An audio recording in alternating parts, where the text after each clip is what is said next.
So give us a call. Our numbers are 1-869-469-1616 and or 1700. Here's a suggestion. You have a question or comment, perhaps you can get a pencil, a piece of paper, write it down so that you're well organized. And when you get on the show, you take as little time as possible so that we can accommodate as many of you as we can. We ask only, first of all, you respect yourselves and then respect others, because we will not accept anything we deem that's not within our broadcast standards. But we encourage you to always be forceful with your point. Thank you all again for joining us. This is your voice in the community, thought that get results. You can also follow our live video stream on our Facebook page at Vaughn Radio, YouTube channel, and our Facebook page at Vaughn Radio. So the YouTube channel, Vaughn Radio, click subscribe, or you can go to Facebook and click Vaughn Radio. Tonight, Edric W. Stanley, good evening. Good evening, Webbo, and good evening to my fellow panelists. Good evening to the gracious people of St. Kitts, and more particularly the wonderful people of Nevis, those who listen to us on the World Wide Web and throughout the Caribbean Basin. Webbo, it is, of course, an obligation, like I have always repeated, to be here to disseminate information, truthful information, that our nation would be guided by, to thrust us upward and onward. And like I've said, Nevis and St. Kitts has, as a nation, the best days and years ahead of us. I have plenty more to say, Webbo, but let me just continue. I listened to the Let me just say PM. Let me just say good night to Naya first, and then I'll come back to you. Hello, Webbo. Good night. I'm happy to be here once again discussing the issues affecting the people regionally, locally, and internationally. It's always a pleasure to have this conversation. Throughout the many years, I think it has really shaped me to a certain extent, which I liked, in a sense that I communicate with a lot more people, and a lot of people open up to me about their personal situations, and sometimes I'm able to offer some solution, and that in itself is positive. Webbo, I'm happy to be here once again. Yes, Webbo. As I listened to the Prime Minister's press conference, and he had his partial cabinet, because I believe some people, some of his members, cabinet members, are away doing the nation's business. And there are phrases that I use sometimes that are repeated phrases. And one, it's an obligation to be here. And two, Nevis and St. Kitts, as a nation, we have the best days ahead of us. And as a result, I listened to the Prime Minister and his press conference with one of his ministers, the AG, Garth Wilkin, and he mentioned that they will be tackling the Constitution through the reform mechanism. I do not know when that will happen, but he says that in place there is a commission set up, and I'm hoping that at a certain point in time we will be able to understand exactly how it is set up and why it is set up.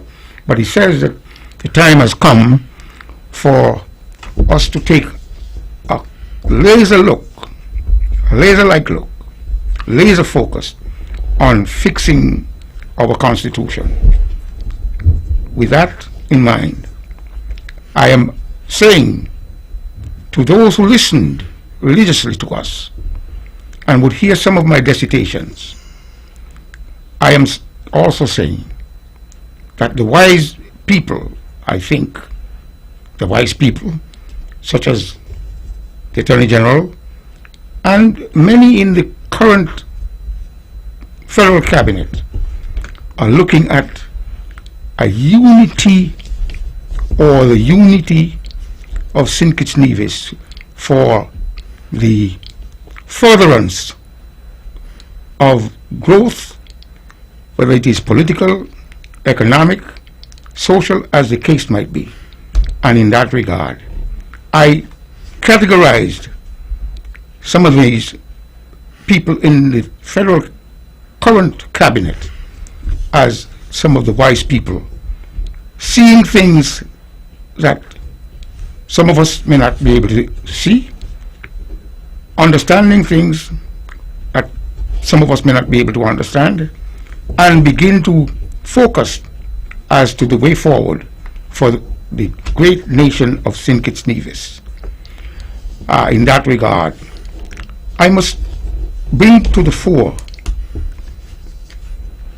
Pierre Trudeau of Canada, former Prime Minister, current Prime Minister, his son, Trudeau. And I could remember 55 years ago, I was in Canada. I lived in Canada for just about 6 months as a Canadian immigrant. And Quebec was attempting to break away. Up to now, they have not succeeded. And I'm saying to those people who are looking for a breakaway, a breakup to St. Kitts Nevis, I'm saying to them, they do not understand the history, the physical association or distance, the family bond between these two nations, two islands, and therefore I made a statement, I think the last time I was here, and boy, I was harangued simply because a few people heard and they came down on me like a ton of bricks. And I'm saying to them, get to understand how things are, why things are, figure out the wise people among us, listen to what they have recommended and the direction in which they are pointing our country. And that brings me to another statement that I made. And I said in the last election, just before the last election, over and over, there was only one issue in this campaign, in that campaign before the election, and it was fair share for Nevis. Let me repeat it. Fair share for Nevis. A few people met me and they say, what are they going to campaign on now that the fair share is gone, or they are won on the fair share issue? I said, look, there would be more issues, and there are quite a number of issues that the Nevis Island administration and the CCM party could hone in on with regard to campaigning and ultimately the winning of the next election. And I'm saying consistently that I stated categorically the only issue in this campaign at the time was fair share for Nevis. How could they come down on me like a ton of bricks with regard to my taking a position of keeping my country together? Now, I am committed and I am going forward with the idea that these two little dots in the crystal clear waters of the Caribbean will remain together. I stated another thing about Brexit. Prime Minister Boris Johnson, former Prime Minister of Britain, saw, understood, or maybe he didn't understand, but he actually pushed the idea and Brexit occurred. Now I understood that the current Prime Minister, they're having a hard time simply because of the implementation of Brexit, and as a result, Britain has not gotten to the height in terms of economic activity, and they're beginning to falter as a result of Brexit. And from the mic of Vaughan Radio, I said it was not the best of ideas to bring about Brexit. And Britain, simply because of wanting sovereignty and to have their own way with regard to the European Union, went down that path, and today they are reaping the bad fruits of Brexit. I spent time on this radio station, through the mic of Vaughan Radio, and I stated Donald Trump should not get near the White House. Over and over I repeated, Donald Trump should not get near the White House. And I said that the American people had lost their way. And the chickens are just beginning to come home to roost simply because Donald Trump was elected. The insurrection came about, and ultimately he lied about everything, and today his lies are still perpetuating, still bearing bad fruits, to the extent where Kerry Lake, who was one of Trump's staunchest supporters as a candidate, whom he handpicked, and she went down like a ton of bricks.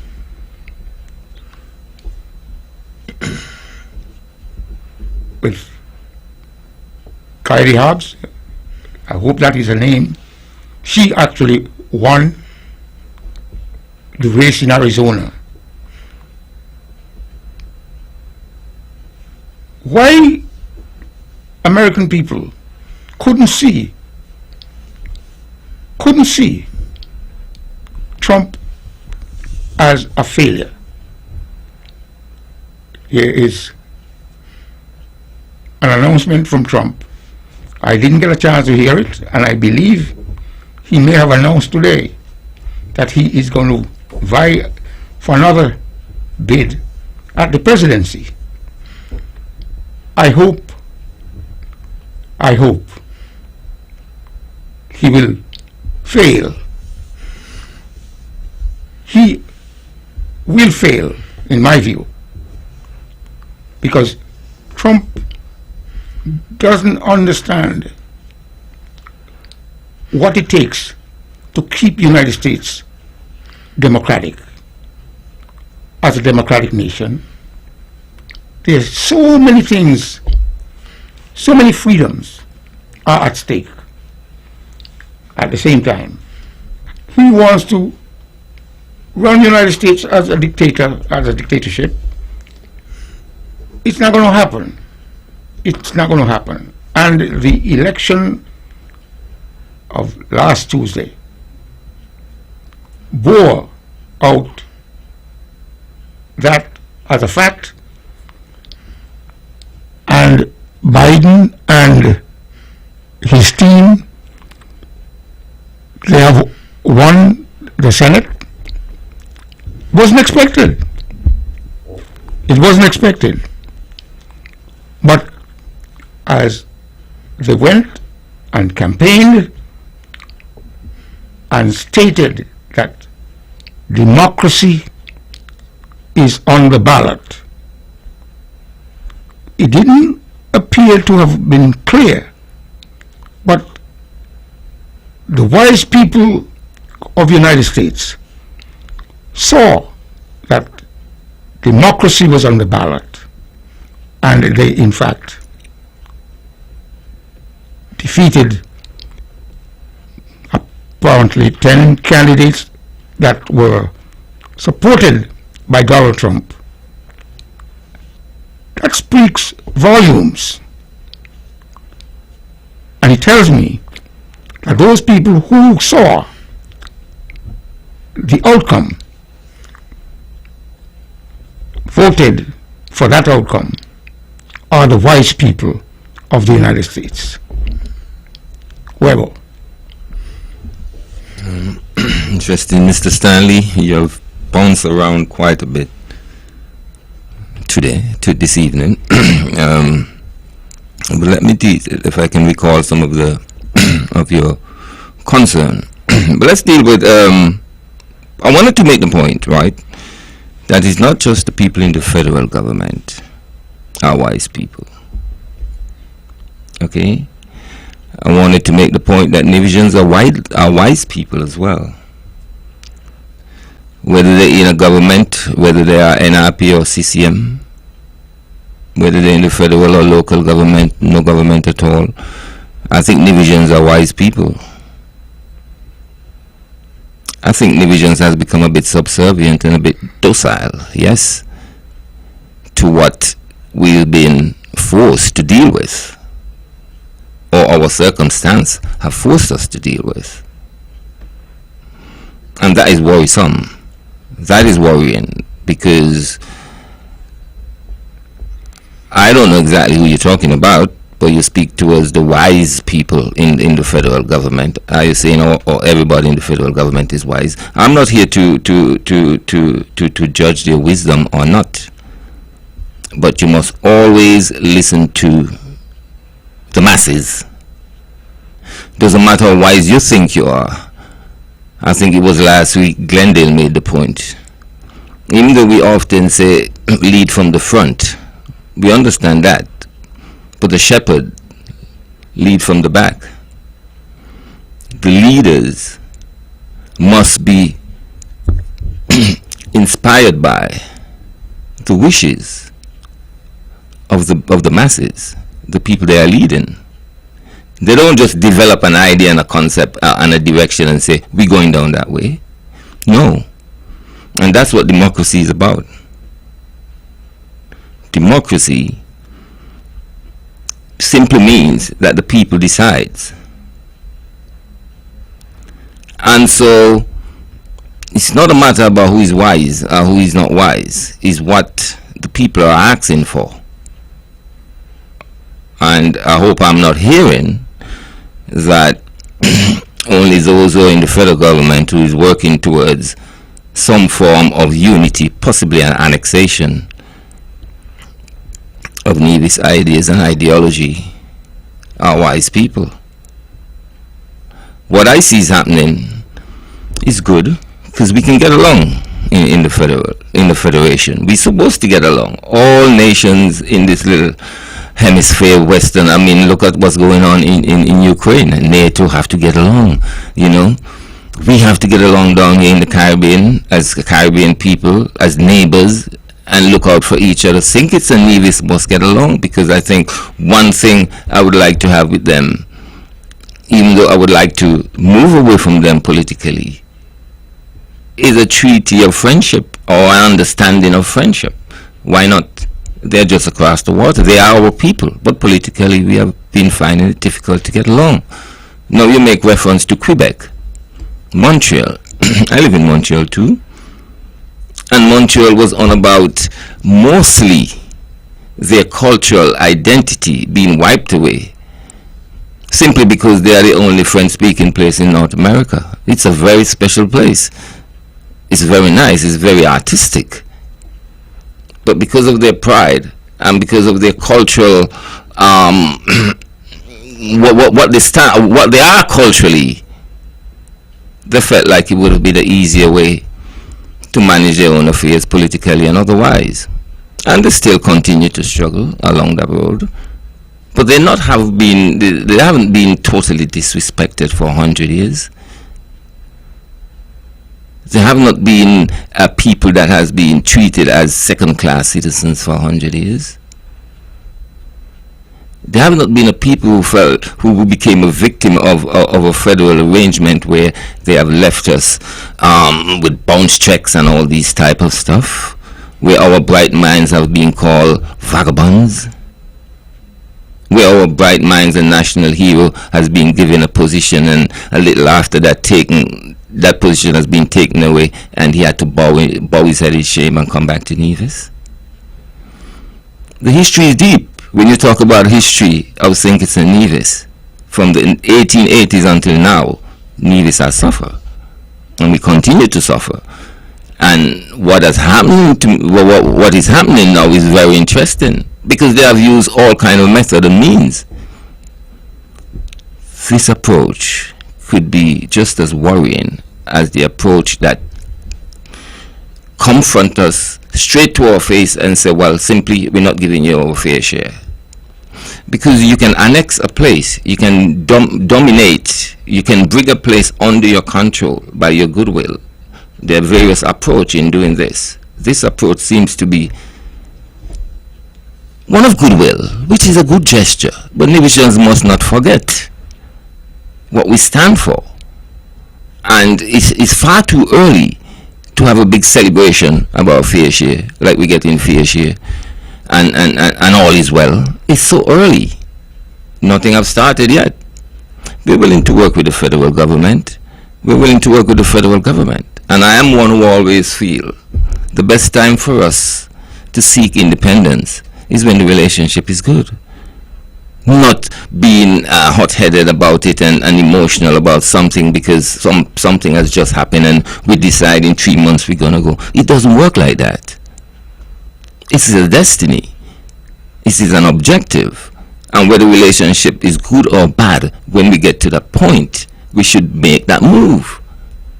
It's simply that. Because it is clear, almost to, well, it's clear to the majority of Nevisians that as long as we're in this political relationship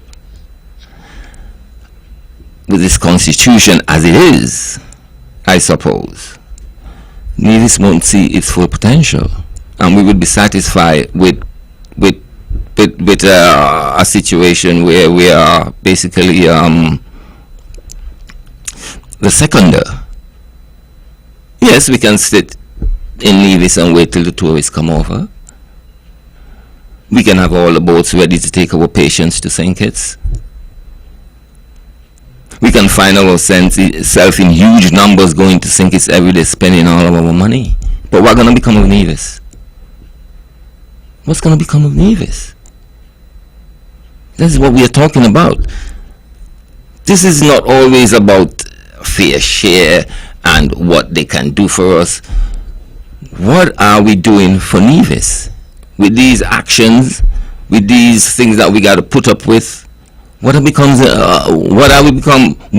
of Nevis and the young people of Nevis? How will they feel about Nevis? What about Nevisian pride? I find Federation is okay, but I always find St. Kitts has consumed Nevis, and that shouldn't have. From since 2015, I see things dwindled a bit over here.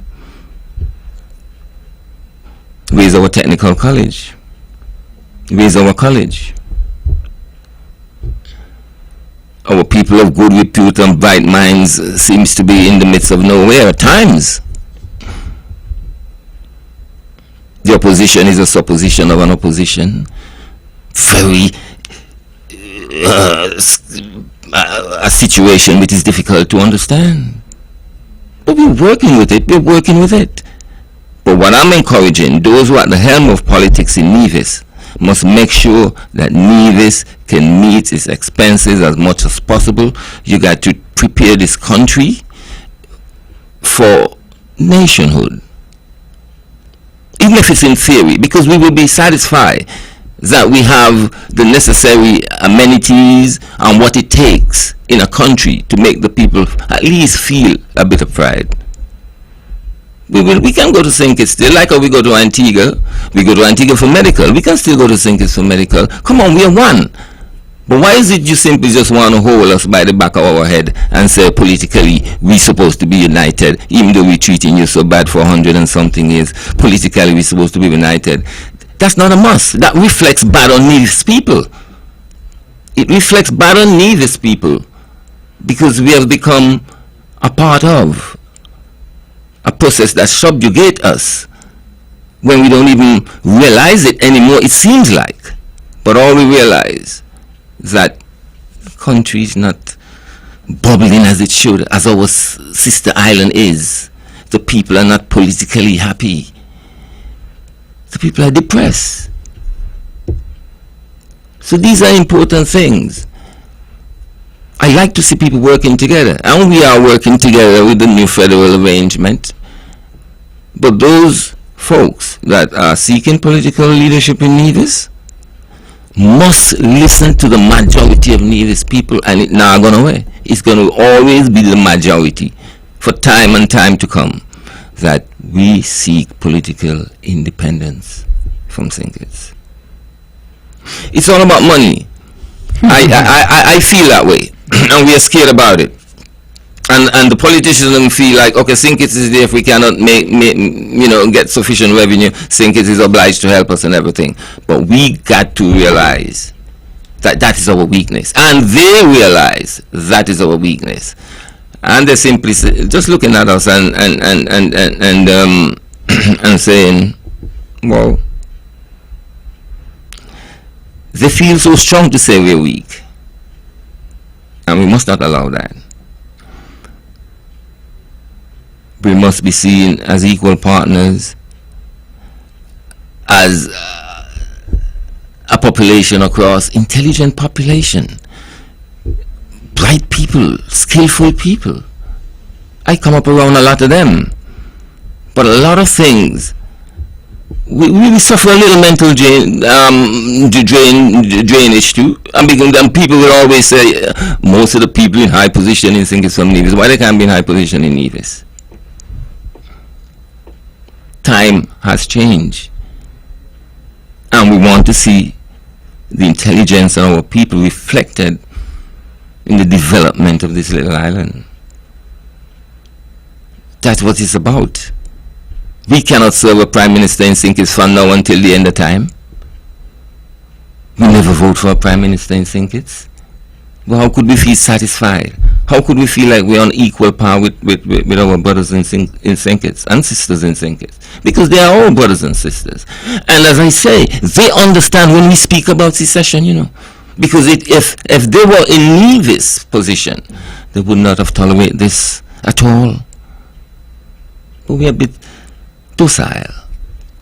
We're easygoing people. But I think strong leadership, inspiring leadership, will put Nevis people back into that frame of mind where we can be proud. I don't see the pride emulating out of Nevis people at this point in time. We're just dealing with a whole heap of mediocrity around here. It looks like people don't even care to really optimize what they're dealing with, even in the realms of government. Optimize the revenue collecting and the revenue and money spending. These are the things we are looking for. Look at the corruption. People say there's a lot of corruption. I'm not sure, to be quite honest, but I'm just saying we got to be very careful with public money. Very careful with public funds. The things I've been hearing sometimes, I just got to shake my head and I say, well, these are the things we got to be very serious with. And the people, Mark Brantley, premier and those who are in politics, they must understand that Nevis can't be raped no more. Whatever they're going to do is to do it in an efficient way so that we can build our country, build little Nevis, and then we can decide what we're going to do. No, Nevis probably can't go into secession now, because I don't think we're up on revenue collecting and so forth. A lot of wastage here, there, and everywhere, I suppose. We need to shift gear and get out of this unsettled and this uncertainty that, like a cloud that hung over Nevis for so long. Because it doesn't make no sense come and say all is well. Because we know all is not well. All is not well. And it's simply that I'm talking about, Mr. Stanley. I mean, Brexit, England is suffering from what most of the countries are suffering from. It's not about Brexit, you know. I mean, Brexit has its long-term benefit, and England going to benefit in due time from breaking away from Europe, because England was never in Europe, really, to any great extent. England joined 1972, the Union started 1950, England joined 1972, and they never comply with most of it. England believe in the sovereignty of Parliament, and being in Europe threatens that a great extent. They didn't even start using the euro. So even though they were in the Union, they were that shop that many customers don't go into simply because they're not using the currency that the community is using. England has fundamental problem that goes beyond, you know, breaking away from Europe, as far as I check. So I mean, those are no comparison at all. When we think about St. Kitts Nevis, I laugh to myself, because as Taiwan is to China, and supposedly Ukraine to Russia, I sometimes wonder if Nevis is to think it the same way.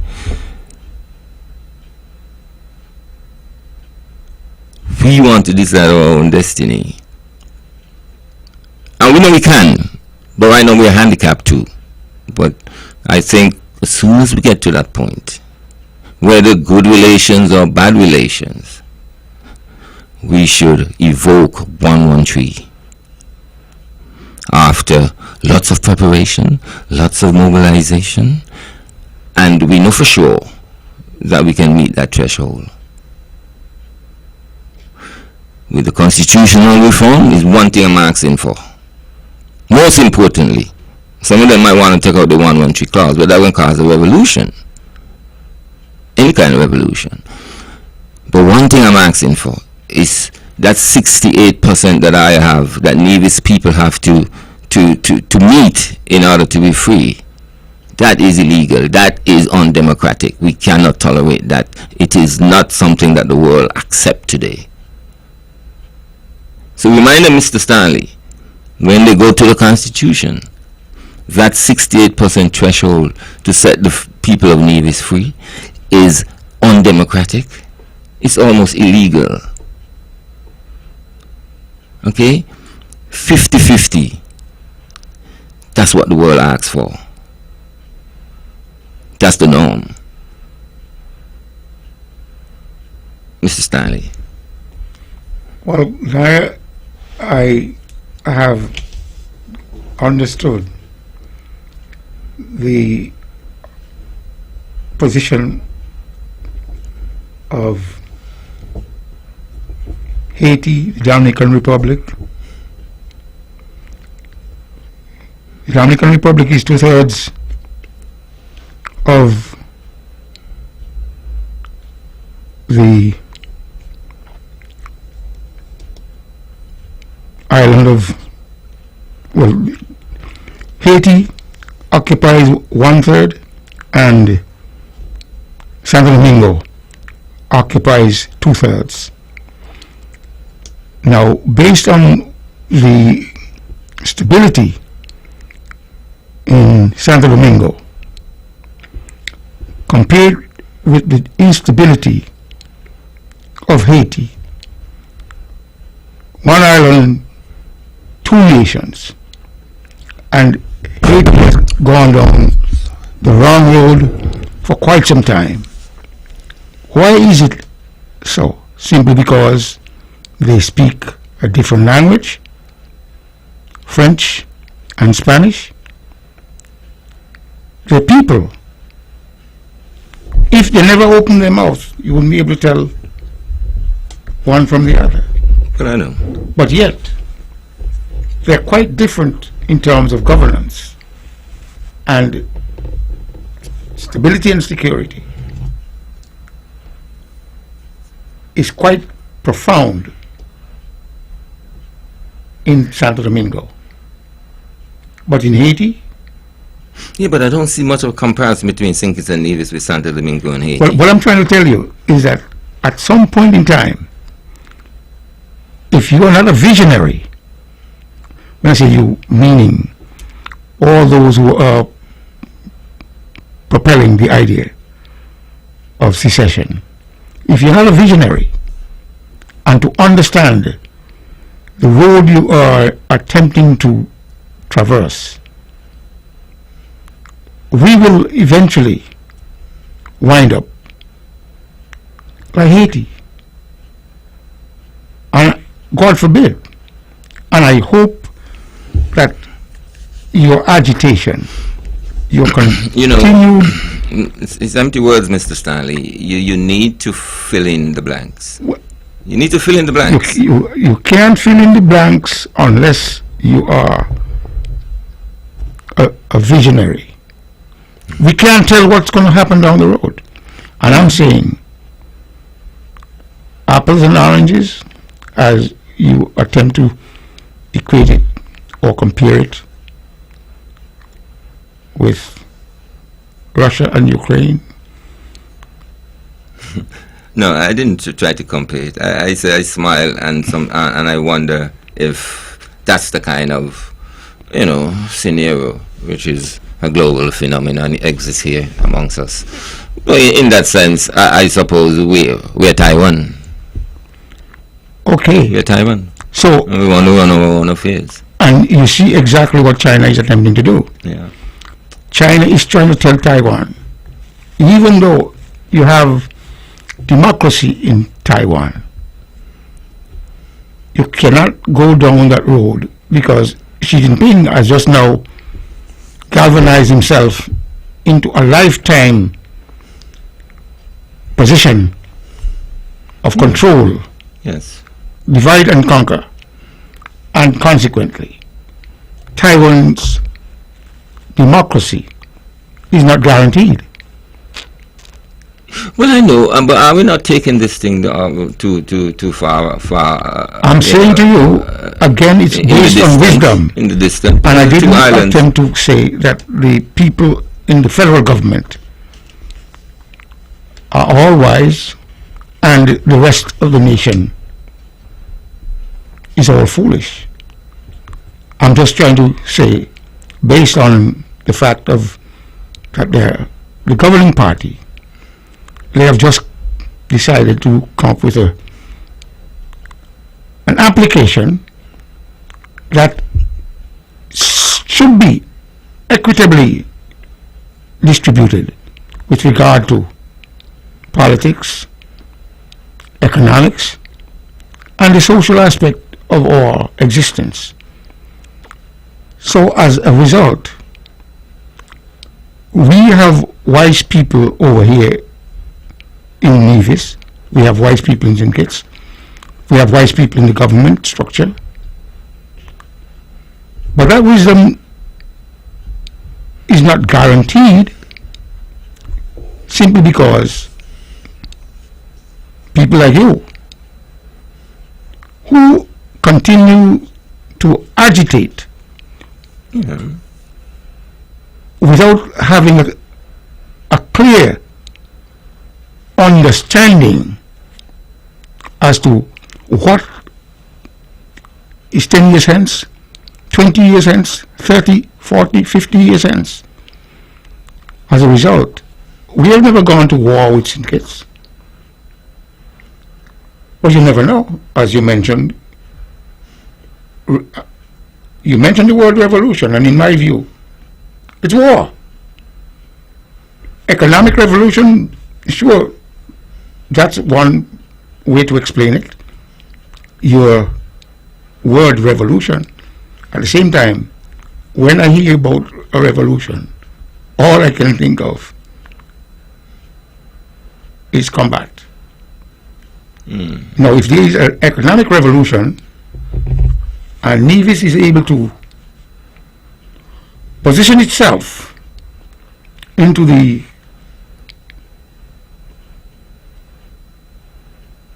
area of growth economically, technologically, as the case might be, then we can have a renaissance or a new birth Yes.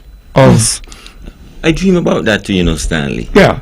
But But at the same time, simply that because takes a new beginning. as we go forward, every day is a new beginning. And it doesn't mean that anybody has a monopoly on brain and intelligence.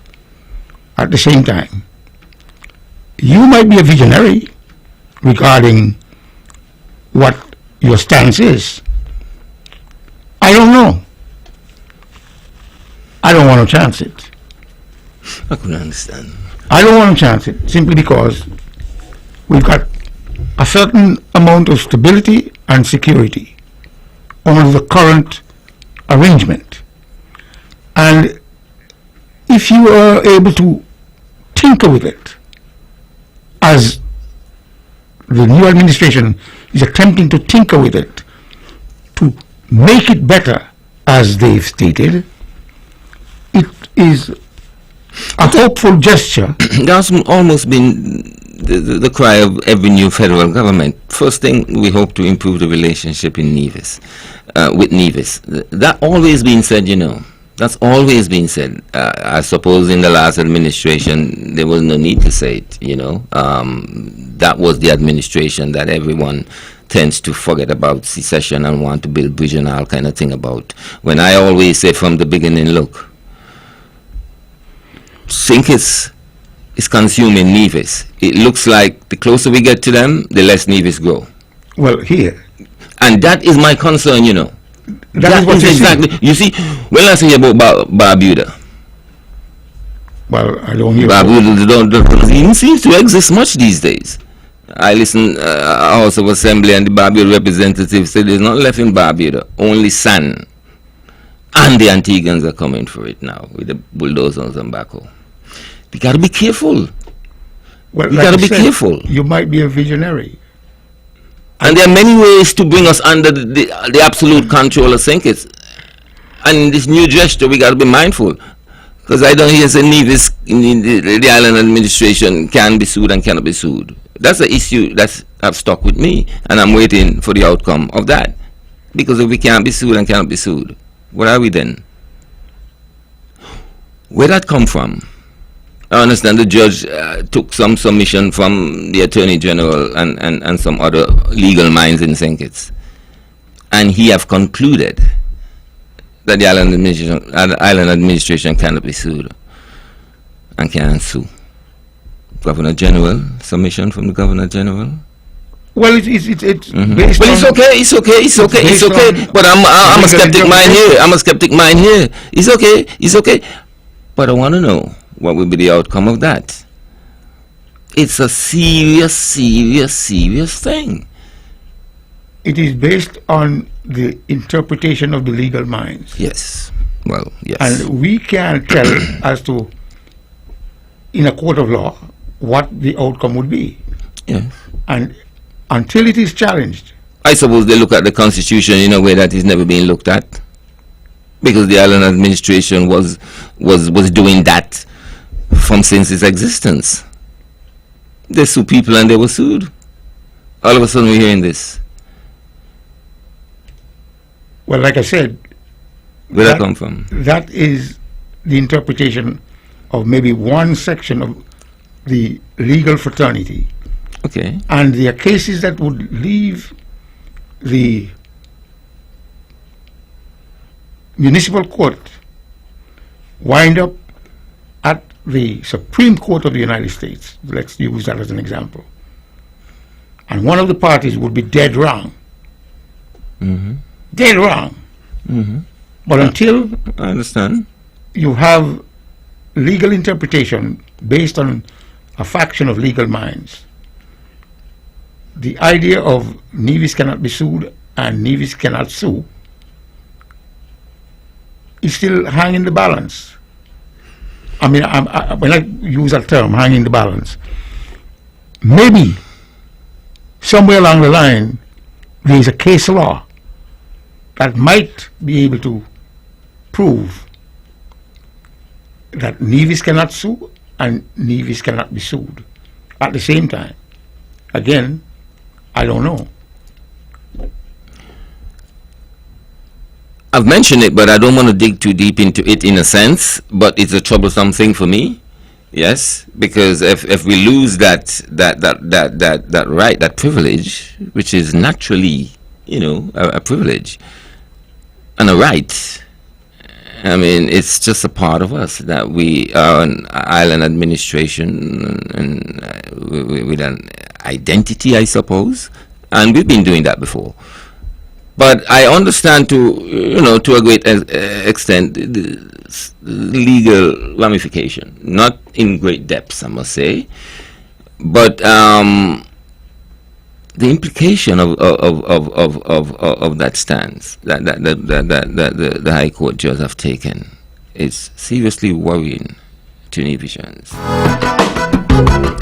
This is thought that get results. I just might want to, and listening to the discourse, interject here as you're talking about cases and High Court judges decided certain things. In 2015, the High Court judge had made certain decisions, right? And then we know what happened after that, right? Yes. We'll be back after these. This is Thought That Get Results. Edric W. Stanley, Conrad Naya. But when we come back, I'll ask them what are they looking at in the upcoming Nevis Island Assembly elections.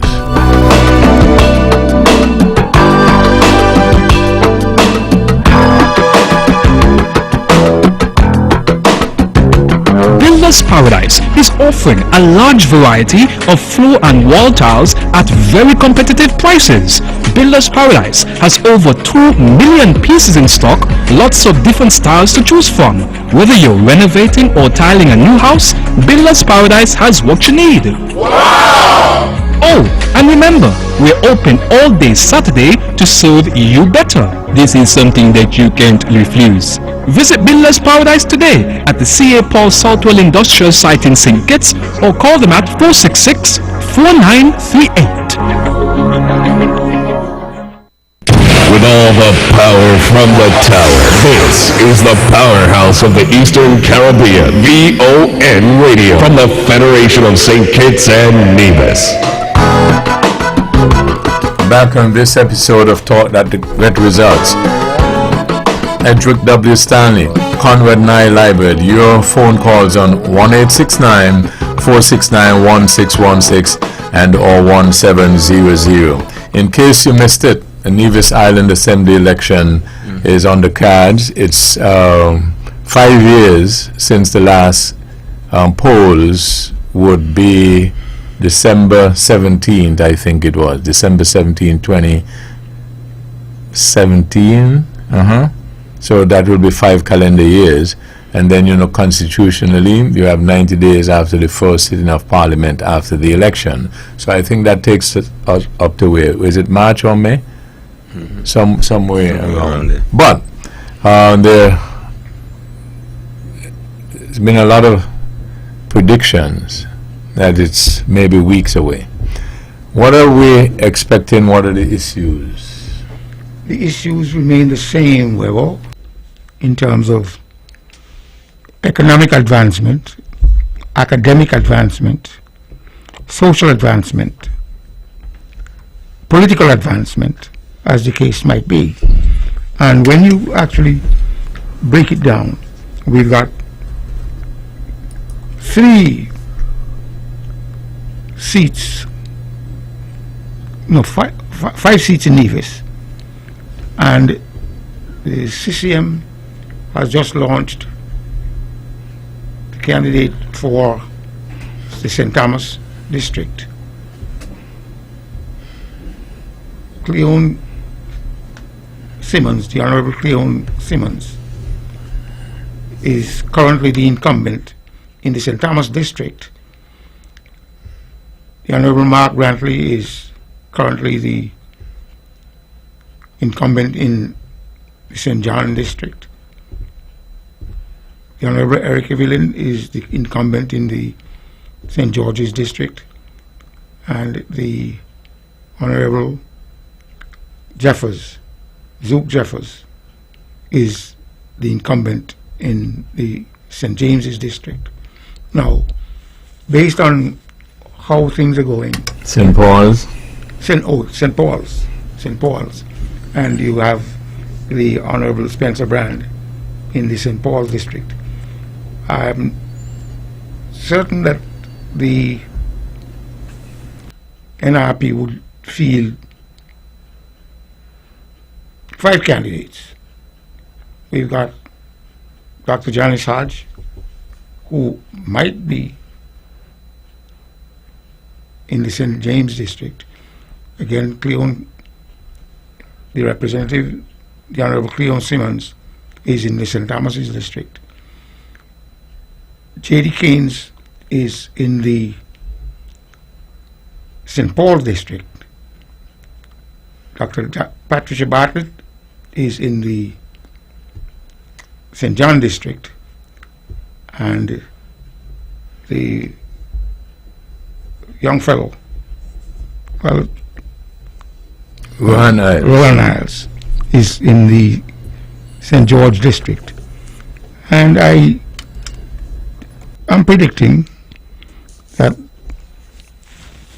they will have to, the NRP, meaning they, would have to go and come again, simply because I don't see in the cards where they at that level to defeat any of the incumbents,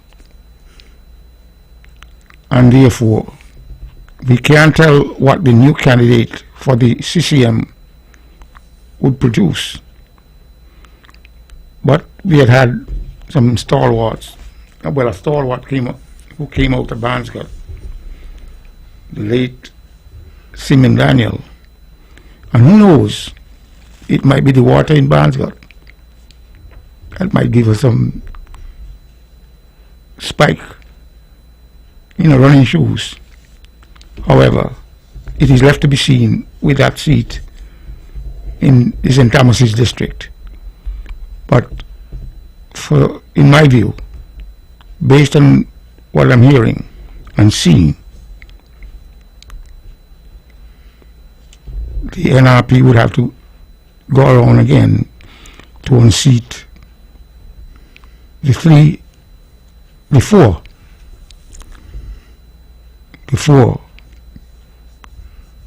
Mark Brantley. The incumbent party normally runs on their record. Now the current incumbent party, their record, you think, stands in a position that they can defend successfully, and then the opposition party normally runs and hope mostly, and suggestions that they have better plans and so on, and they can do things better and so on. So in the first instance, the defendants, you think that they can run successfully on the record? Well, they probably can. It's not just what they have achieved, but it's what they represent to the people at times, because it's very easy to understand that our achievement was affected by lack of funds, not getting our fair share. It's easy to understand that. That can be said, and that can be understood. And so, but Mr. Stanley started out well. He said, let's look at our economic advancement over the last 5 years. What can we say about that?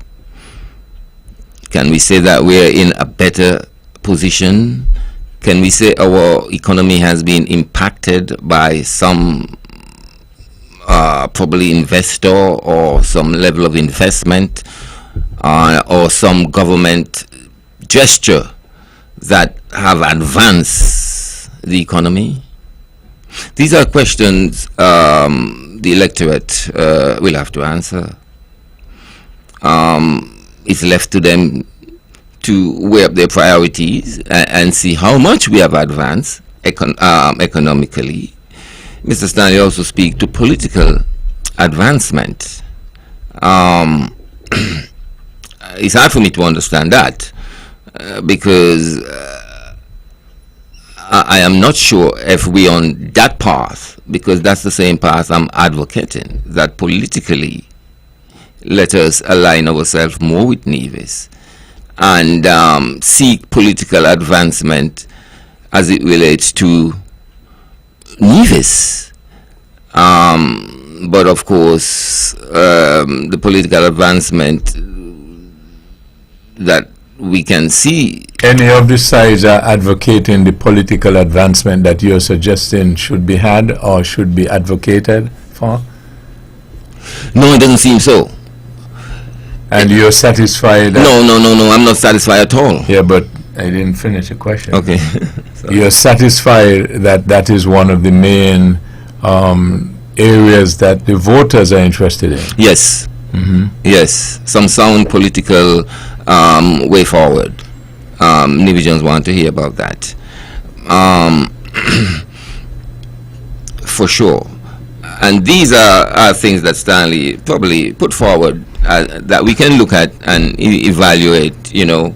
So you're saying that that's a major issue for then it suggests reasonably that the electorate may not go out to vote, or may be looking towards somebody to come between now and when the election happens who addresses that, and they can run away with the victory. Is that a fair deduction? Not really, Webbo. Too many Nivijans find themselves a people who seems to be their political objectives have not really been advocated by the two political parties. In fact, this majority of people who seek political separation from St. Kitts, that concern have not been addressed at all, and that is a problem to me. For whatever reason, it looks like that they've been given a dose of shut up from St. Kitts. But we might be getting confused here, aren't we? About what? It is confusing to you that the people have a particular view that they want to address. It has not been addressed, and they are okay with it. Or is it that you might be mistakenly advocating that that is what the majority of the people want to address? Well, that is an issue, Webbo, that confronts Nevis and Nivijans in the last shower of rain when we had the debacle of the federal government in a profound way. And whether it have not been spoken to, that particular issue, for whatever reason. There were times I kind of understand it. But I feel like that has been pushed aside by both political parties. And that comes in the context, under the context, or under the heading of political development, political advancement, But I think the Nivision public have become accustomed to a kind of neglect that seems to be, and that's why many of my friends who come to this country say that why we are so docile, why the people are not speaking up, why the people, everybody said they're afraid to call in, they're afraid, why the people, because when you talk to the people, they have concerns that are not articulated by the politicians in a serious way. And so we are left to be led by those who the electorate feel more confident with, but still not satisfied with. And so this election might be shaped by the same attitude, that same feeling, that same outlook. And it doesn't do Nevis any good, really, as far as I check. I mean, the NRP have come with a new front page. Great. The candidates are great. Young and intelligent people, vibrant, people we see around, vibrant people, people who we get along. No disrespect to none of the candidates. They're good candidates. They're seeking to get the trust of Nivisians. They find it difficult to get the trust because history speaks for itself. And until they get that trust, things will go the same. To me, on a federal level, Nevis, the Nevis and their, for me, main concern is not addressed, and we walk in with a stick of hope that wherever these politicians in Nevis lead us, things can get better. But that have not been proven as yet for the longest while. Well, there was the moral majority movement, MRM, is a new party. I do not know if they would fizzle out simply because of their defeat in this last dispensation or last try. There was supposed to have been another party that was supposed to come about, but they never advanced themselves, and it never came to fruition in the last dispensation. At the same time, for political advancement, and based on what I'm listening and hearing from you, they have not come to the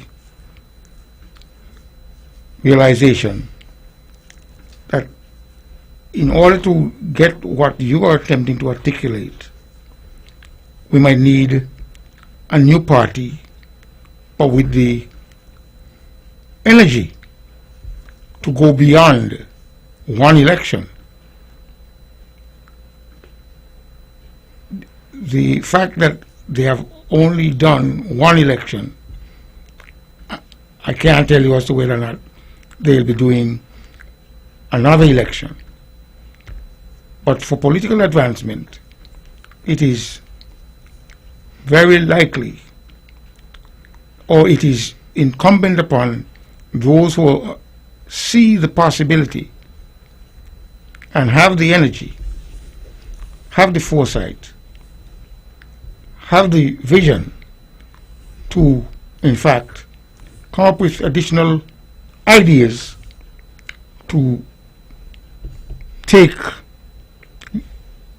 advantage of the thinking of the people, get into the consciousness of the people, and ultimately lead them down another path to arrive at where you think they should be. No, it's the election coming up in a few months' time. Why is it it's not something we feel? Why is it it's not something that, is present among us? It's grabbing our emotions and so forth. Why is it? It seems to me like Nevis people are dull edge on that matter right now. No great excitement. CCM might win the election, and we go ahead.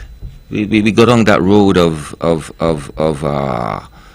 almost like complacency, as one friend, guided by the mercies of God, I suppose. At times it looks like,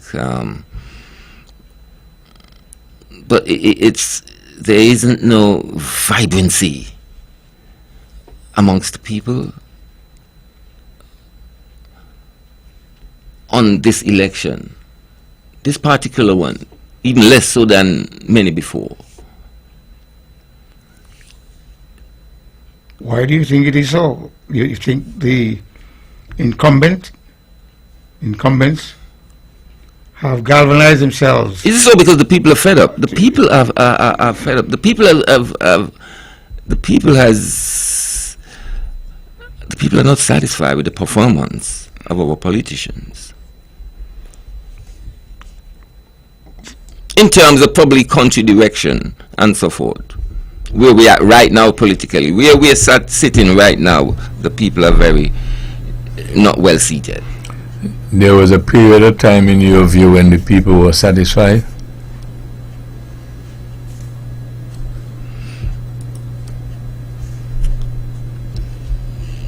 On a local level, yes, of course, at the local level. But when was that? I mean, satisfied and being happy is two things. But I always feel like we're never happy with the federal arrangement. Locally, we have no problem with that. I mean, the CCM win the elections clear cut, and we work with that. Yeah, but the question I asked, because you said right now the people are not happy or satisfied, whichever word that you use. Yes. So I want to just use the same words that you use and ask you if there was ever a time in your view when there were. Yes. When was because, that? Well, in the recent past, Webbo, I think just after the court case, the people felt like, well, democracy have reigned, and the party in power is the party we expect to be in power. But I think the water was really roughed up by what we experienced in 2015 and what happened, just recently. It makes us feel like we just been pretty much abused, really, and no one can tell me that we are politically happy here on Ireland. So your answer is, if I understand it correctly, that in 2013 the people in Nevis were happy politically, and in 2015 those are two examples when you would say that the people of Nevis were happy. Well, not so much 2015, because I personally never feel like, okay. But 2013, yes. I mean, the unhappiness, the uncertainty comes in because of what happened with the federal debacle, Webbo.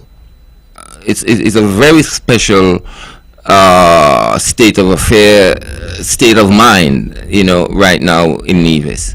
I think, very different from recent years in a sense.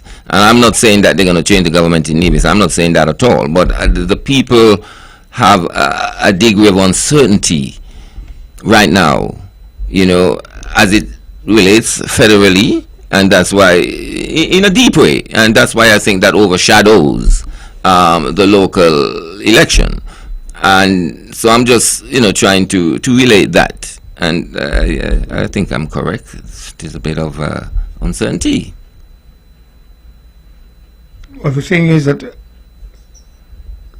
we need to, in fact, find the heartily zeal of those who are in there. If you think that something politically, in terms of growth, is not happening.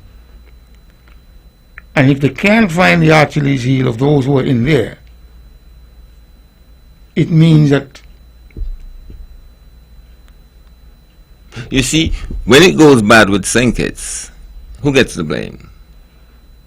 The leader in Nevis. So the question that The premier gets the blame, and so it becomes a local bit of a rough water. I don't get it. You know, well, it's whoever is the head of the island administration dealing with the federal, right? And when it goes wrong, of course, it reflects badly on the local leader. And that's any political party, basically. Okay? And that muckles up the water a little I bit. don't see the connection.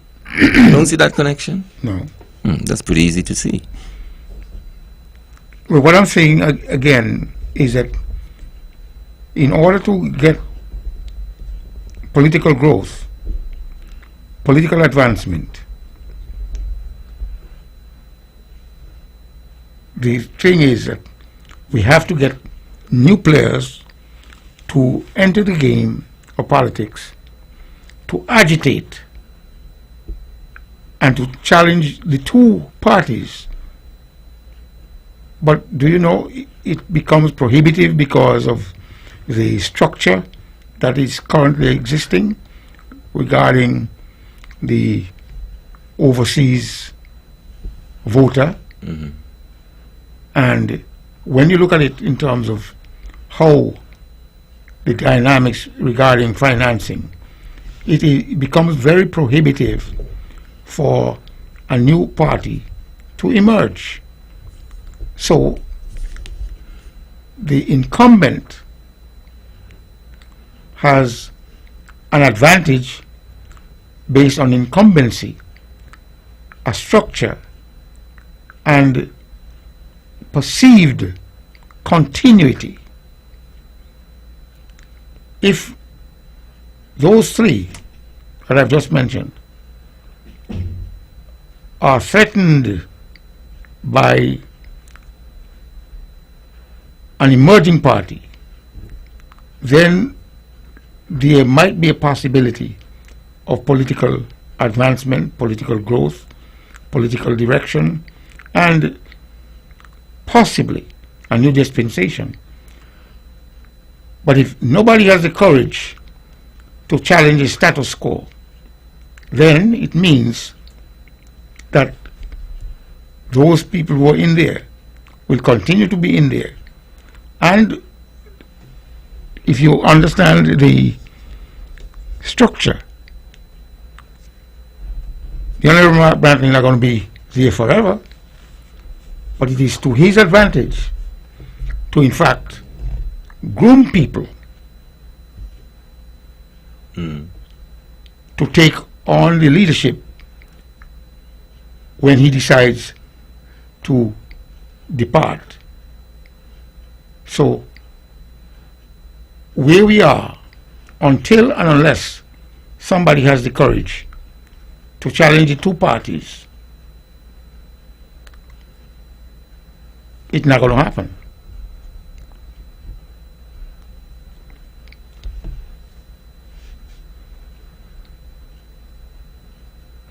Well, you know,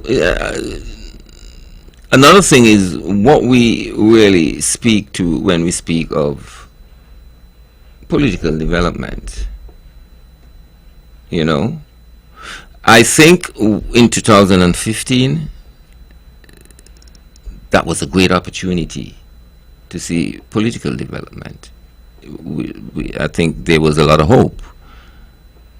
Okay, what happened simply points towards that it was an exercise almost in vain as it relates to the political development of Nevis. Okay, it achieved what it set out to achieve, to get rid of the Labour Party and everything, but what finally happened in the end,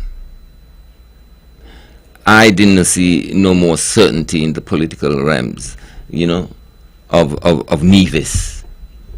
It almost like we were held back. We have not seen no progress, in a sense, you know, because I think we put all our eggs in that basket.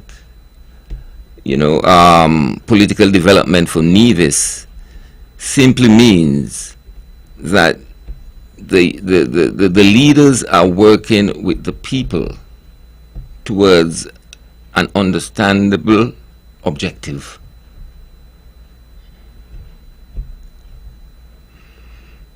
That's what we talk about when we talk about political direction sometimes.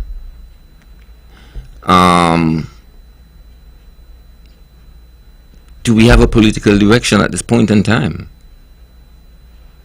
Maybe we do, in the minds of some of the politicians who are taking us where they think we should go. But what about the people? What are you getting from the people? Eh? Are you getting a sense of a different direction in which the country should be No, led? but that's why we are not happy. That's why we are not happy.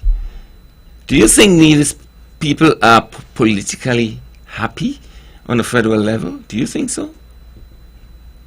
I think so. Okay. I think so. The thing is that we got a new person in, but at the same time, Webbo brought to the fore that the Nevis Island Assembly elections are federally, locally due, and therefore the two parties, we have two parties up here, it means that one of the two would win. And I think, Yes. based on the position of the CCM, they're well positioned, Yes. in my view, my analysis, To win. in my survey, they are positioned To win. It's tactically and strategically yeah. to win the next election. But in order for the NRP to be at the level of challenging CCM to dethrone CCM, it's not yet, they're not yet there. And therefore, it might be in the best interest of someone who wants to get into politics, but must be highly capitalized, strategically positioned, and popularly supported in order to bring about the change that you are looking forward to. I am not looking forward to a change. Well, I'm not looking forward. I'm looking forward to development. We're talking about political development. We're not necessarily talking about political change, Well, in a sense. Those are my words, but at the same time, they're interchangeably used. The current state of affairs, in your view, is not satisfactory, and consequently, you are looking for a change, whether it's going to come from the the NRP, or, like I said, a new party. Well, the change I'm looking for is improvement, really, betterment for the country. That can come from the CCM, and they are the ones in power. They are the ones who are elected to do that at this point, you know. I'm telling you that the way I feel about it is that the CCM can simply say our economic advancement has been restrained by the fact that we did not get our fair share, and therefore we were, you know, strapped with money. We didn't have enough cash to finish this and finish that and everything else, and that can be understood. Well, they're doing, Okay. they're doing, because And the people will understand that and vote for CCM for the next election, because there's an issue of trust with the NRP. As I said, they have a new front page, but there's a bit of history that acting against them, and maybe time would erase that. Consistency helps. I'm just looking for a healthy political culture. Listen, You know, the basic that's all I'm looking for, a healthy political culture. I mean, I would like to see consistency with the opposition. I wouldn't like them to leave or the change. You know, I mean, the people in the NRP are young people. They can run another 10 years. You know, I would like to see that consistency, and therefore ideas develop, strong opposition develop, and that's where we talk about political growth. You know, right now it just feels like it's just too flat-footed, you know, because the opposition doesn't have that vibrancy, doesn't impact on the people's emotion as an opposition should, for various reasons, and therefore the sitting government, even though they're not very successful, they will be re-elected. Well, the thing is that the basic needs of humanity would be food, shelter, clothing. You can add education to that as an additional need. And I think currently the CCM is meeting those needs. That's good. What would bring about a vacuum that would prevent the CCM from meeting those needs of the citizens of Nevis? Another pandemic, they were able to pay all their bills. Look, people weren't sent home. I'm not campaigning for anyone at all. Well, I'm just saying, You know, that is there. It's blatant. And it was stated by of course, the current Premier, General Mark Brantley, and supported by his team, the Honorable Eric Evelyn and the Honorable Jeffers. So, what would threaten the basic needs of humanity with reference to the governance coming from the CCM team?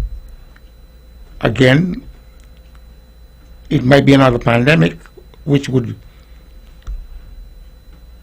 create a vacuum and create a shortfall in revenue to the extent where they might have to go into deficit spending, which ultimately impacts adversely on their ability to govern. So, again, look, I am not one who believes Nevis is an easy place to run. I find it a difficult place to run. I think so. I've never been in government, but I think so. So I pay tribute to those at the top who makes it happen. You know, I don't think it's easy to make it happen. I mean, when you have, $9 million, it's $8 million to pay, the population is only 12,000 monthly. You know, it's a difficult place. well, revenue is coming in. Revenue is coming in. It depends on the management of the revenue. Of course, not trying to change the subject from the local level to the federal level, but Dr. Drew stated in his press conference today that he will, in his opinion, his personal opinion, will not run after 2 terms. He would like to get 2 terms. 2 terms are not guaranteed. He's got his first term now. But at the same time, somewhere along the line, he mentioned earlier this week that there is a deficit in the nation regarding finances. Now, how that came about when we were more or less almost awash with money. But he stated that he's attempting to shore up the ship with the CBI program. But back to the local governance, where are we? I see the road in Bath Village as I came along, being under heavy construction, updated, transformative construction, and they have commenced the road from Cliff Dwellers to multi-million-dollar project, to Nisbet Plantation. So it tells you that they are doing what they're supposed to do to keep the people somewhat happy. They're doing what a government's supposed to do. They're doing, You know, they're doing their best as to, you know, what a government's supposed to do. But the opposition would always find reasons to find reasons, you know, and so it would always be that push and pull, you know. I could remember, I mean, one time I say, well, it's not going on in Nevis, and at the same time, Dr. Bartley was here, and she said, "Oh, you mean nothing going on with it? What statistics you have to prove nothing going on? How you mean nothing going on in Nevis?" You said that? I said that, yes. Okay. Back then. Okay, go ahead. But Dr. Bartlett is a politician now, so she might move closer to me in what I'm saying, you know. And that's what happened. The opposition is there to basically root out the government, say all the things that they're not doing. So there's always be that back and forth. The important thing is, who's got the trust of the people? Well, the trust must be earned. You can't go out there and just yank it or operate on hope.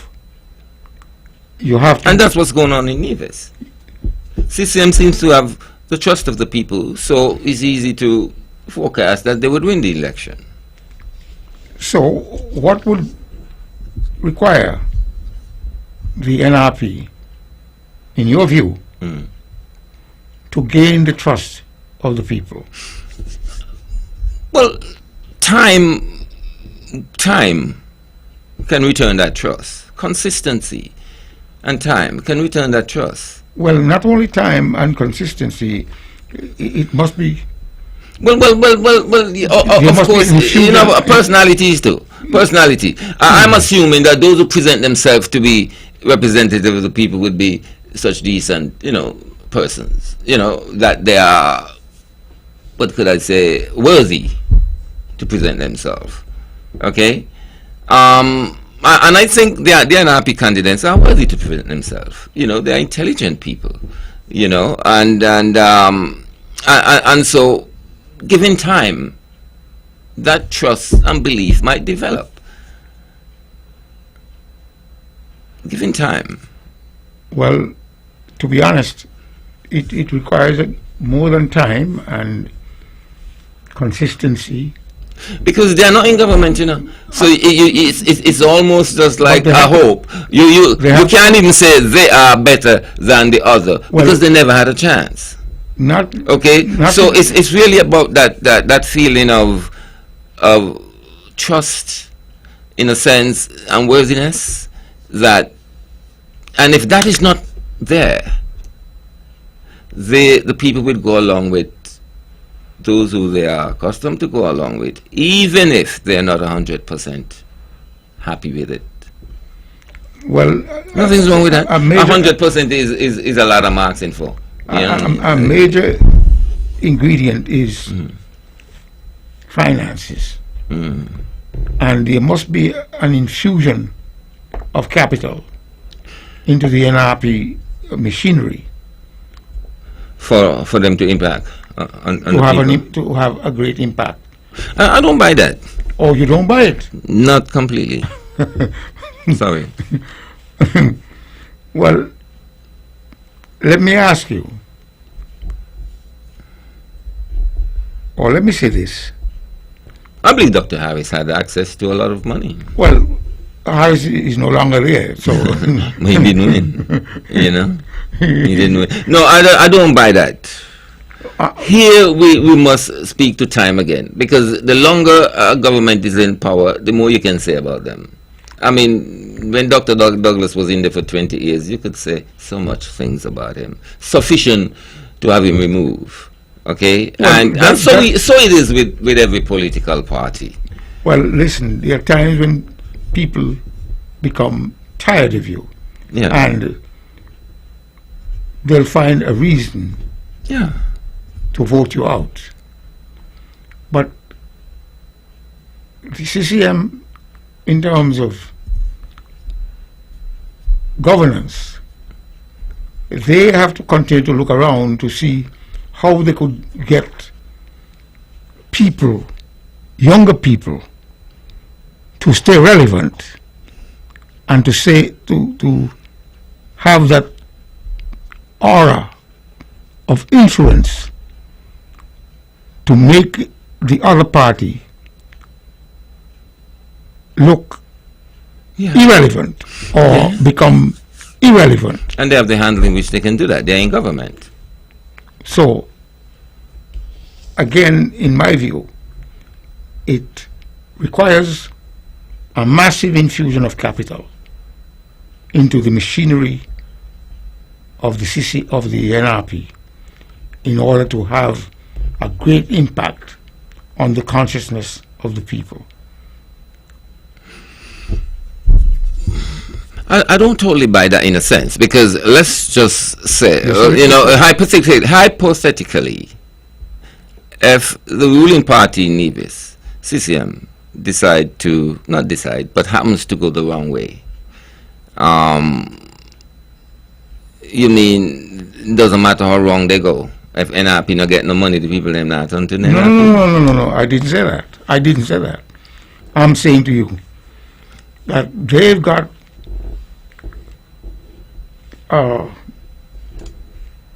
golden opportunity to govern the governed with a certain degree of commitment and honesty to continue to vanquish the NRP.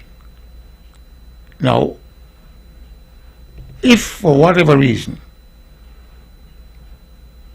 there is no continuity and consistency in governing the governed with a sense of respect, honesty, decency, and to have that intellectual capacity to keep supporters supporting them, they will fail. Yeah. It doesn't take a rocket scientist to figure that out. That's true. If you look after people, they will look after you.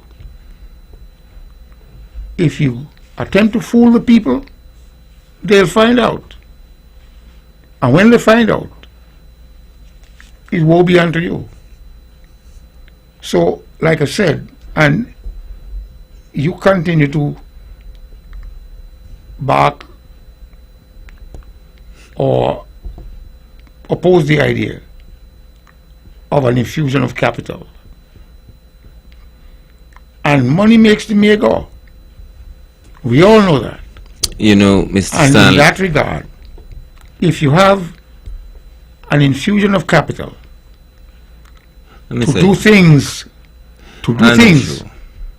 for those people, for the poor and the downtrodden, they will always remember you. But if you have no money to do those things to help the poor and to help the downtrodden, you're not going to win the hearts and minds of the masses. You know, Mr. Stanley, I do understand what you're saying in the latter part there. But I am about to accuse you as one of those individuals who have decided to mix the money with the politics. And at times, people seems to get it wrong.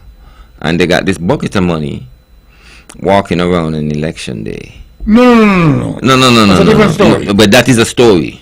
No, that's a different story. But it is a story. And it's a story that on election day, it is too late.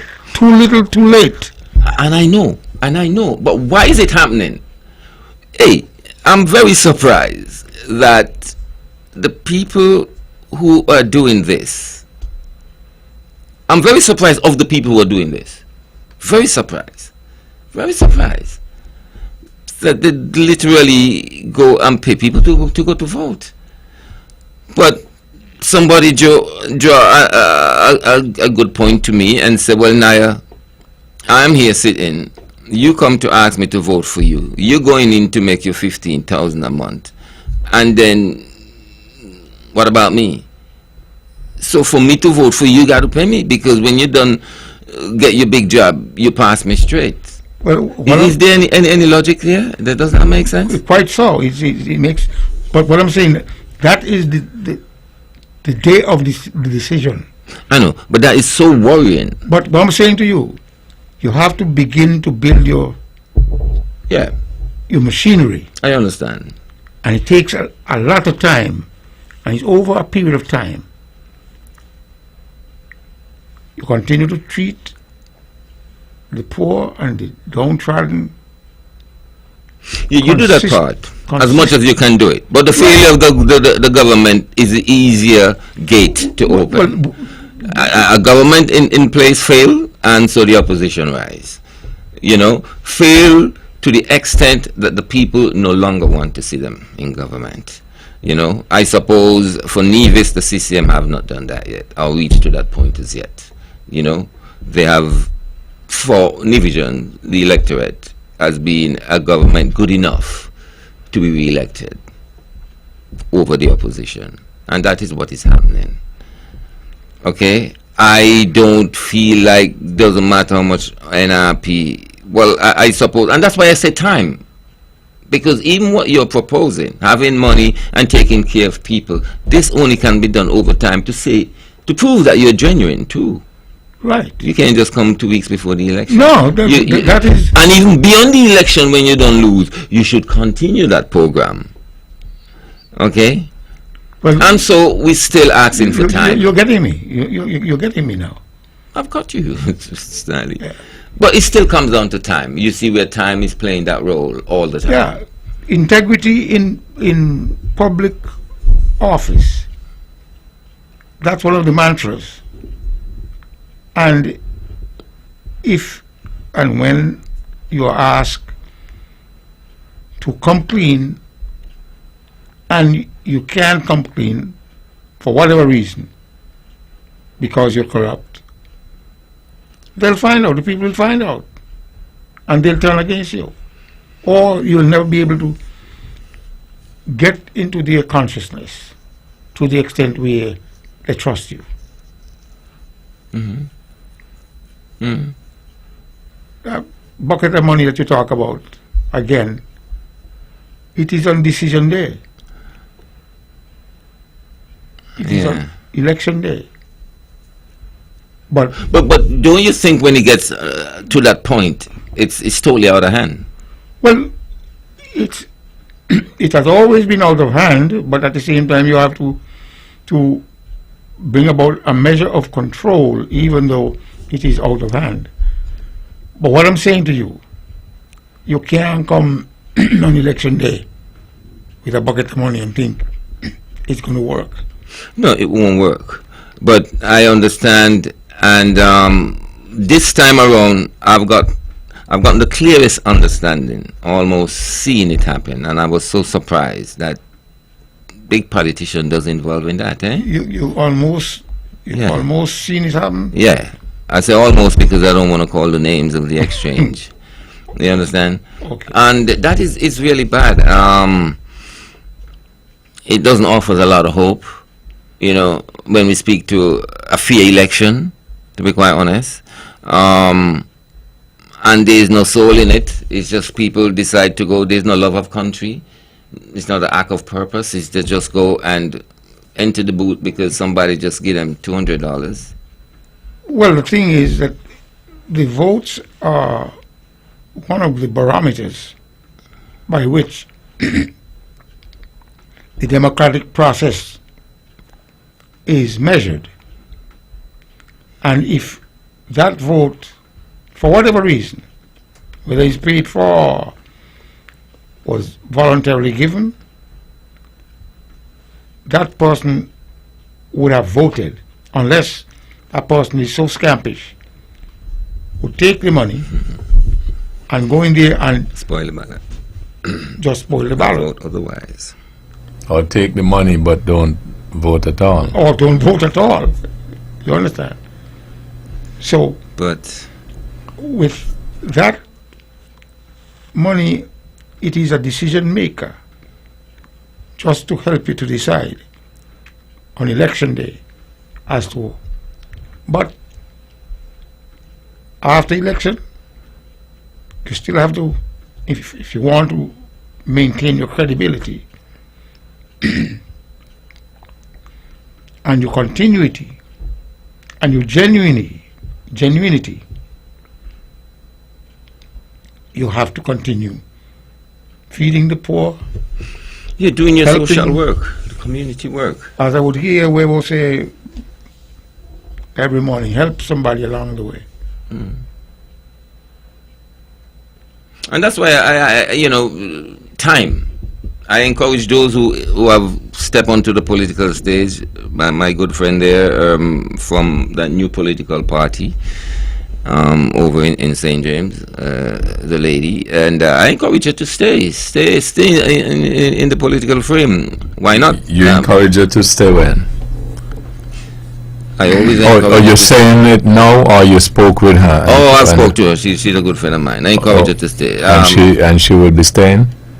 She gives me that impression in a big way. But she didn't tell you definitely whether she... Well, she wants even if her leader is not running, she's running still.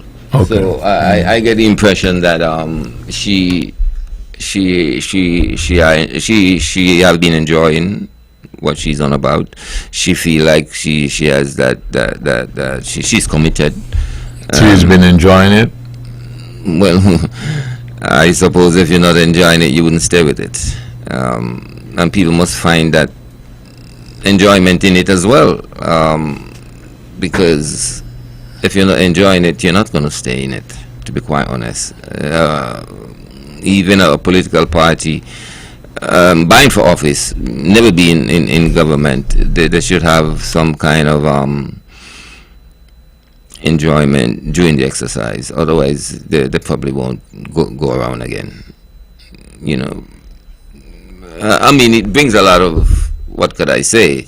But to be part of the national debate, to advancing your ideas, is something you should enjoy doing. Really, nobody forcing you to do it. So, for those who are in politics, in the opposition, like those in the NRP, and not enjoying it, I'm sorry for them. Well, politics is very addictive, you know.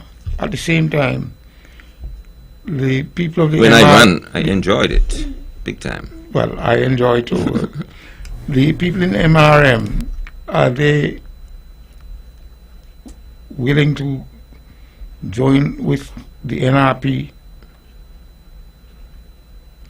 Well, have you done any research through the great? No, I'm not sure what they're willing to do, but I encourage them all the time. It's not like I speak to them often, but I've spoken to the leader, and he's still very upbeat, you know, about it. The results they got, you know, they understood, I suppose, the reason why. I mean, that was their first try. The Labour Party is, 80 years old? And they've been speaking in that context, and I get the impression for them that they'll be around. They'll be around. Well, I mean, the CCM is 30-something years old. They're only 1 year old. Well, So they get one vote. well, They hope to increase their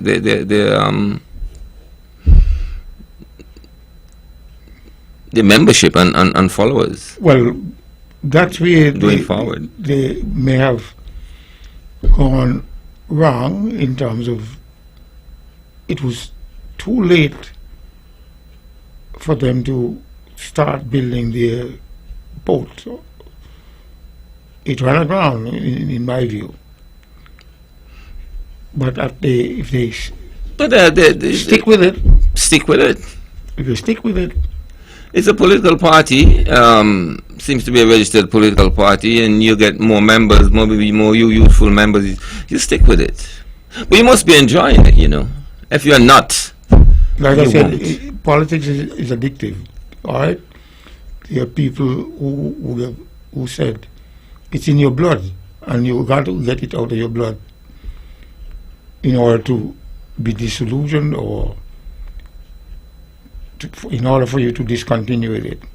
But once it is in your blood, you've been on the platform, it gave you a certain amount of exposure, and as a result, you want to maintain that exposure and connection to even those people who didn't vote for you and those people who will never vote for you.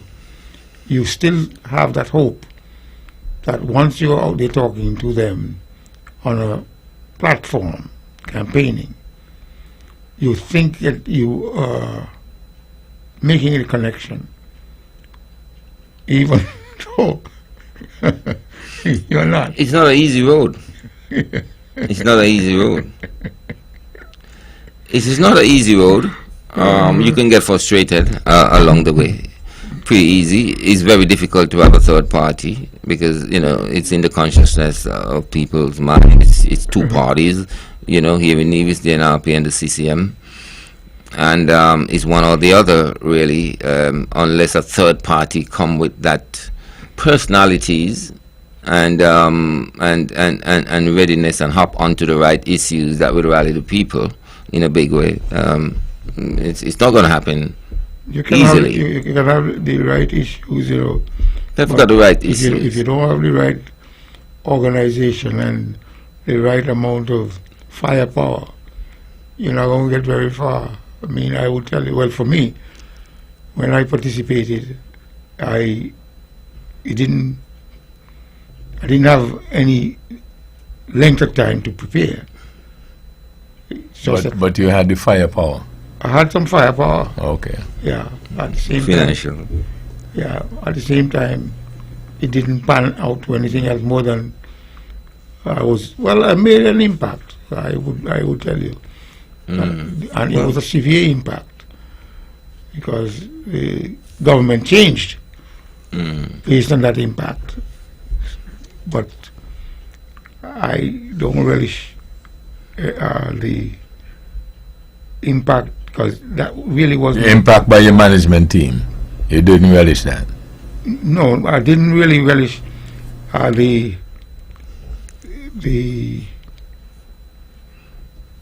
my objective was to gain the seat, but the Honorable Malcolm Gichard, the late Malcolm Gichard, was the beneficiary of my participation. Yeah. Well, at the end of the day, it's the CCM and the NRP. People would argue that philosophically they are the same. Good evening. Thank you for holding. Good evening, gentlemen. Yes. evening. Yes. Go ahead. And good evening to the listeners of Man Abroad. Carl Brown here. Question.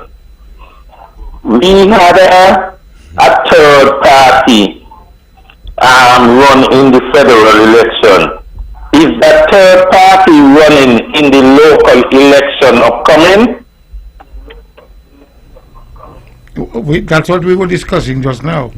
But we're not sure. But based on my colleague here, he said that he had had some communication with them. I think they are. And they are going to have some continuity. Colin, one Naya said there will be. I think they will be. Would they, what you're saying, they would be running in the local election coming? Yes, I think so. Yes. I think so. Question. You know, if I'm counting in Nevis and think it, have this third party had any public meetings that yet to? Because I haven't been hearing anything on the radio. I've been hearing NRP meetings. I have been hearing CCM meetings. Is this MRA now where they been having any public meetings? And have these public meetings, if they have any, being broadcast on any radio station? That I'm not sure about. But I know during the federal election campaign, they had public meetings. But I'm not sure if they had any meeting geared towards the local election. Well, for them, after they have launched themselves and take part in the federal election and was, let's say, destroyed and washed away, I think I would say I thought they would have been regrouped and go back to the drawing board and come in the federal election, come stronger, better, and try to put out a better showing to see if finally a third party could stand up in Nevis. Because over the years, many people have come on radio and talk shows and say they're forming a third party, and it was very unique to see that this third party really come and put themselves out there in the battle and take part in an election. So we hope that they would reorganize and come forward, come stronger, better, come more organized and take part in the local election and see what footing, what foundation and what ground they can maintain in the local election and put up a better showing. That is what I am asking and requesting. Okay. All right. Yes. Yes. All right, guys. Okay, thanks much. Okay, that looks like the last word. This program repeats tomorrow at 10 o'clock, following the VON News Minute. Join the Honorable Mark Brantley tomorrow evening at 8 o'clock for On the Mark. Thank you all again for joining us. This is your voice in the community, talk that get results. You all have a wonderful evening.